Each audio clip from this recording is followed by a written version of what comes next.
Olá, nosso assunto é agro e tecnologia. E aqui comigo o João Pontes, que é conselheiro de diversas empresas, tem uma vasta carreira no agronegócio. Tudo bom, João? Seja bem-vindo. Tudo ótimo, Lilian. Muito obrigado pelo convite. É um prazer estar com vocês aqui. Eu queria começar do começo da tua trajetória, né? Você formou-se engenheiro em mecânica aeronáutica pelo ITA e virou para o agro, assim, teu caminho foi para o agronegócio, ficou quase 30 anos na John Deere. Me conta um pouquinho desse início. É um caminho quase improvável, né? Eu sou um carioca, né? Como a gente costuma falar, carioca da gema, nasci no Rio de Janeiro, não tenho nada na família a ver com agro, né? Naquele momento ali, né? Era realmente um menino nascido, né? Numa grande cidade. E, de repente, eu acabei indo para o interior de São Paulo para poder concluir meus estudos, né? Como você falou, me formei em Engenharia Mecânica e Aeronáutica. E depois de concluído o ITA, eu tive a oportunidade de trabalhar ainda com a aeronáutica há algum tempo, né? O que foi muito importante. Eu me especializei muito na parte de manutenção aeronáutica, né? Que é talvez a parte de manutenção mais sofisticada que existe, né? E desse conhecimento, eu acabei sendo convidado por uma empresa na época, isso há muito tempo, para levar esse meu conhecimento de manutenção aeronáutica para a área de equipamentos pesados. Então, aí eu migrei da área de aeronáutica para a área de equipamentos pesados. E na área de equipamentos eu comecei a me desenvolver em vários setores diferentes. Trabalhei com foco no setor de mineração, de construção, né? Trabalhei muitos anos no setor florestal, um setor muito desenvolvido também do ponto de vista de tecnologia, e acabei, claro, já dentro da John Deere, acabei migrando para o setor agro, né? Que, na verdade, é um setor onde a gente se apaixona, né? Quando chega no agro, mesmo eu que não tinha nenhuma formação da parte de agro, não tinha essa história familiar do agro, eu acabei me apaixonando pelo agro e realmente quis continuar minha carreira ali. Trilhei uma carreira no agro dentro da John Deere de quase 20 anos, né? Então, a carreira toda na John Deere foi bem maior, como você falou, quase 30 anos, mas quase 20 anos no agro, com altíssima tecnologia e podendo conviver com as pessoas do agro, né? O que foi muito, muito rico para mim. O que chamou mais tua atenção em relação ao agro? O que fez você se apaixonar? O carioca da gema foi pisar na terra, foi para o agro, para o interior. Como é que foi isso? Eu acho que são várias coisas, né? Para mim, né, como a minha formação me traz, né, realmente o agro me permite usar tecnologia no estado da arte. Eu acho que essa talvez tenha sido uma coisa muito importante. Mas, seguramente, o que faz o agro ser diferente são as pessoas que estão no agro, né? E a forma como as pessoas se relacionam. No agro não há espaço para coisas mal feitas ou coisas feitas pela metade. O agro, ele é muito exigente, né? Como todo mundo fala, vou cair no lugar comum, mas o agro é uma indústria a céu aberto, né? E já existem muitas variáveis para serem administradas. A gente precisa trabalhar com muita verdade, com muita honestidade, né? Com muita confiança entre as pessoas, e isso aí me conquistou, né? E eu espero que também ao longo desses anos eu tenha podido passar essa confiança para as pessoas que trabalharam comigo. E como é que você avalia esse mercado que há 30 anos você já estava falando em tecnologia? O que mudou de lá para cá? Olha, muita coisa mudou, né? A tecnologia ela continua evoluindo. Eu até brinco muito com as pessoas, né, que trazem uma visão muitas vezes apocalíptica, né, da tecnologia, né? E tal, tudo agora é muito difícil, tudo agora é muito. E eu sempre brinco, gente, eu trabalho com tecnologia há muitas décadas, né? E sempre com a tecnologia mais avançada. O que acontece é que a tecnologia sempre vai avançando mais, então você precisa se adaptar, né? Precisa estar aberto, né? Precisa ter a cabeça aberta para aprender mais, precisa entender como aplicar melhor aquela novidade, aquela nova tecnologia que está aparecendo no mercado, né? E muitas vezes também, né, deixar as coisas passarem, né? Porque tem também muito modismo, né? Que às vezes não vale a pena você investir tanto assim naquela tecnologia. Então você tem que ter um olhar também para entender um pouco isso. O que é tendência de verdade e o que é modismo, né? Eu acho que isso é muito importante. A gente que acompanha um pouquinho do agro vê mulheres que estão aí tomando conta de fazendas, elas aqui em São Paulo, pelo aplicativo, por um celular, conseguem controlar algumas situações, ligar e desligar equipamentos que, sem a tecnologia, o agro seria inviável, não é, João? Estou errada? Eu fico muito feliz de você trazer esse exemplo, né? Porque essa foi uma das tecnologias que eu tive a oportunidade de ajudar a trazer para o Brasil, a implementar, né? Toda a parte de conectividade que nós implementamos. Tivemos também, eu acho que uma felicidade de trazer essa tecnologia num momento que nós ainda estávamos nos preparando para a adoção dessa tecnologia quando o mundo sofreu uma grande disrupção e a tecnologia de conectividade com as máquinas foi fundamental para que os produtores pudessem continuar produzindo alimentos, né? E toda a crise que nós tivemos com a pandemia não fosse tão maior como poderia ser. Imagina se no meio de toda aquela crise da pandemia, se os produtores não conseguissem produzir alimentos, né? Então eu fico muito feliz de ter colaborado, né, em trazer essa tecnologia de conectividade para o Brasil, onde uma pessoa pode estar vendo, né, a sua fazenda funcionando, acompanhando aquilo, mesmo não estando junto à máquina, acompanhando o que a máquina está fazendo. Ligando, desligando equipamento, aumentando velocidade, acendendo e apagando luz, é um negócio e garantindo que o que está sendo feito está sendo bem feito, né? Como eu falei antes, a agricultura ela tem tantas variáveis e o mais importante é que você garanta que o que você faz seja bem feito. E aí a tecnologia nos ajuda muito nisso. Quais foram os momentos mais desafiadores da tua trajetória? A gente está falando de um período que foi a pandemia, que põe desafiador nisso, né? Mas você consegue pontuar para a gente? E qual foi a forma que você usou para reverter, por exemplo?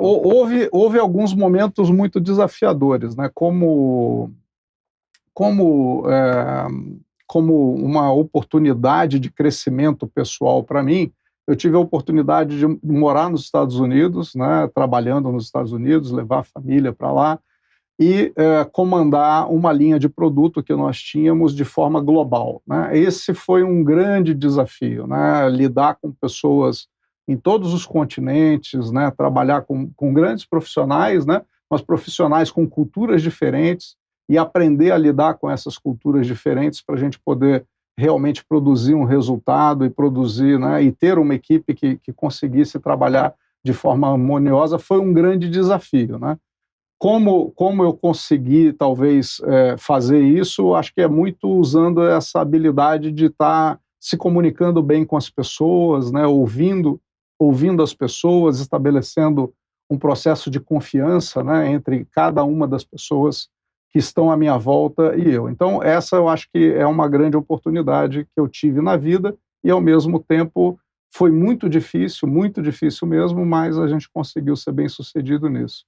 Depois, né, voltando agora para mais recentemente, a pandemia, eu acho que foi um outro momento, não foi para mim, né, foi um momento que a sociedade toda mudou muito, mas, ao mesmo tempo, eu acho que a gente conseguiu até sair muito mais forte da pandemia do que a gente entrou, né, inclusive com essa questão da conectividade. O produtor, por exemplo, que tinha algum tipo de receio de usar tecnologia, ele acabou entendendo que a tecnologia era uma aliada dele ou dela, né, naquele momento da pandemia, um momento tão difícil para todo mundo. Todo mundo precisou se reinventar, acelerar processos para tornar mais automatizado e tecnológico. E aprendeu a usar a tecnologia de uma forma como talvez a gente fosse ainda estar tentando se não tivesse acontecido a pandemia, né?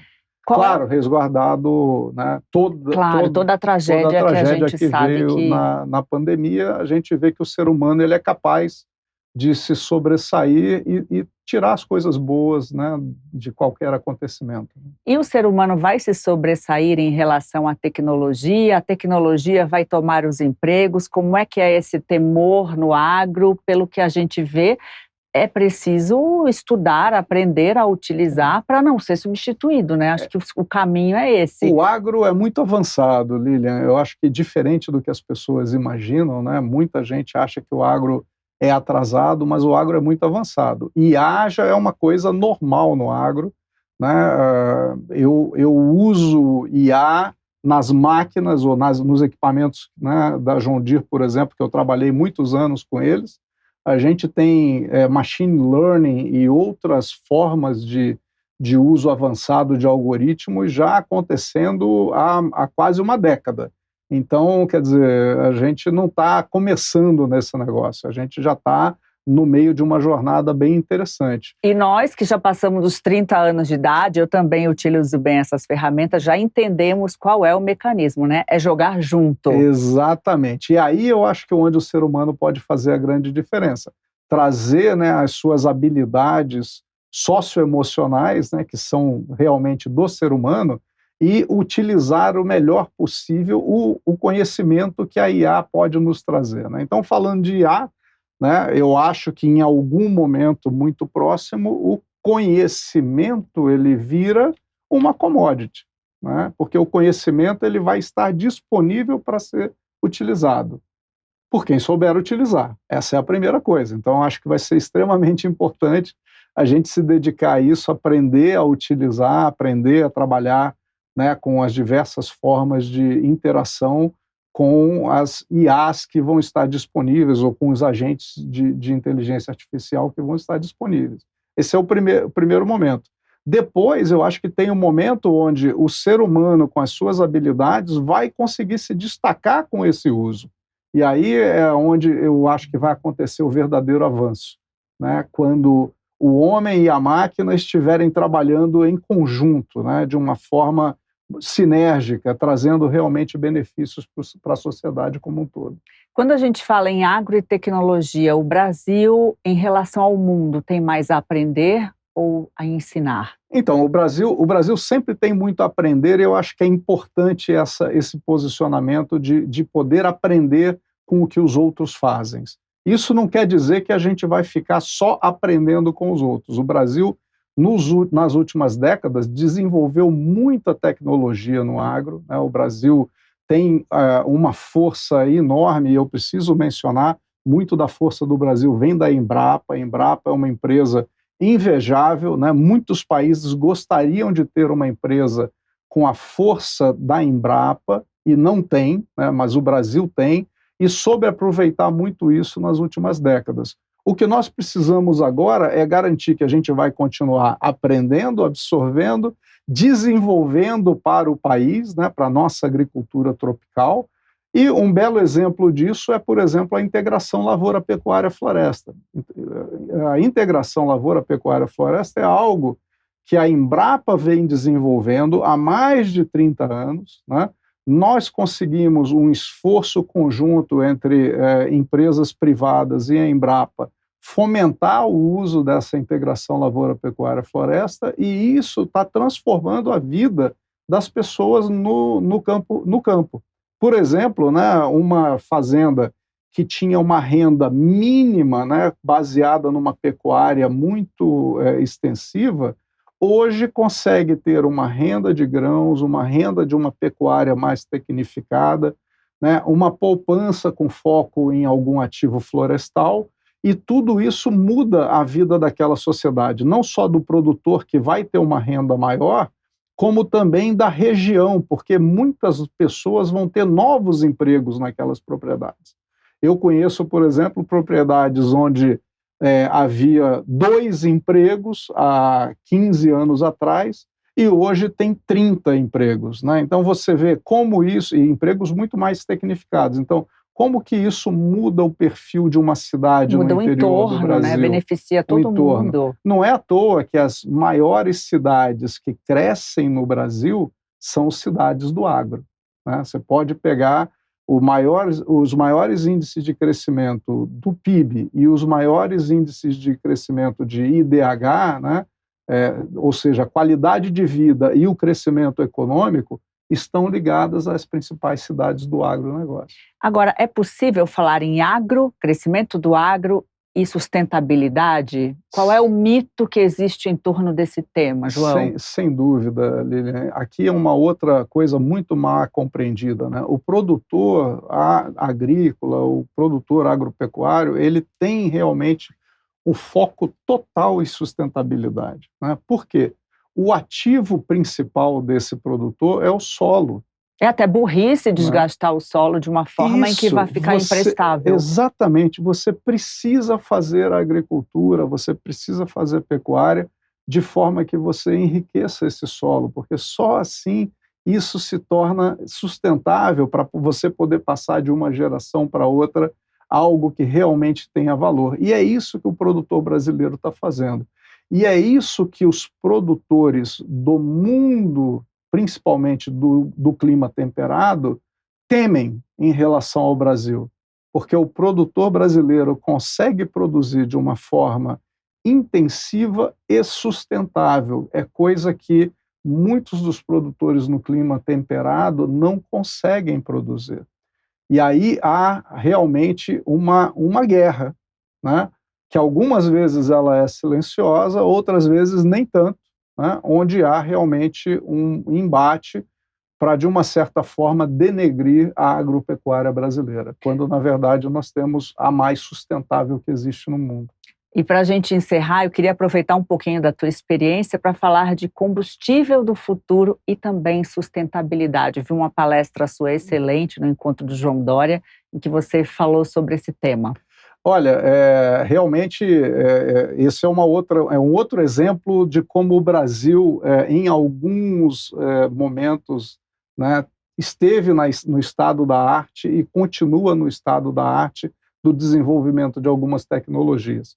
Se hoje nós estamos falando em combustível sustentável para aviação, por exemplo, né, como um combustível do futuro, nós estamos falando disso porque se desenvolveu ao longo de algumas décadas toda a indústria do etanol, né, que nós muito simplesmente chamávamos de álcool lá atrás, né? O etanol é um tipo de álcool, obviamente, mas toda essa indústria ela vem sendo desenvolvida no Brasil desde os anos 70, né? E hoje, de novo, o Brasil ele está numa posição de liderança no desenvolvimento dos combustíveis sustentáveis para a aviação, os chamados SAF, né? E também no desenvolvimento de combustíveis, né, sustentáveis como biodiesel, etanol, etanol de segunda geração, tudo isso, o etanol de milho, né, que é uma coisa que as pessoas também duvidavam muito no passado, de que nós conseguiríamos fazer isso de uma forma economicamente viável, e está aí, né, mais e mais usinas de etanol de milho também crescendo no Brasil, e tudo isso crescendo sem uma disputa ou sem uma disrupção da questão alimentar, que é um medo muito grande no mundo. Veja bem, Lilian, quando você vai para países da Europa ou na América do Norte, você não tem mais áreas para crescer a agricultura. Então, quando você fala em desenvolver combustível a partir de um produto agrícola, normalmente o que vem à cabeça das pessoas é trocar área onde eu planto comida, onde eu planto alimento, para uma área onde eu vou plantar combustível. E essa não é a realidade do Brasil. Todo o alimento que o Brasil planta não ocupa um pouco mais de 9% da área do Brasil, né? Toda a pecuária que o Brasil desenvolve ocupa um pouco mais de 20% da área do Brasil. Então, o que existe ainda de oportunidade para a gente desenvolver uma pecuária mais tecnificada, que cada vez consiga desenvolver mais em menos área e consiga usar mais dessa área de pecuária para a produção de alimentos ou de combustíveis renováveis, é muito grande. Nós temos muita oportunidade. Nós temos um total de mais de 100 milhões de hectares que nós ainda podemos utilizar para desenvolvimento de alimento ou de combustíveis renováveis, que não impacta em nada E não a área competem. preservada do Brasil. Nada, absolutamente nada. E não vão competir, combustível e alimentação. Então, esse é uma outra vantagem competitiva que o Brasil tem que utilizar, precisa utilizar, e nós não podemos nos deixar levar, muitas vezes, pelas notícias que vêm de quem não tem essa oportunidade. Por isso que a gente abre espaço aqui para esse bate-papo tão esclarecedor. Eu queria agradecer a tua presença aqui. Muito obrigada e volte mais para contar novidades para a gente. O prazer estar aqui com você, estarei sempre à disposição. Muito obrigada mais uma vez. Obrigada a você que nos acompanhou. Até a próxima.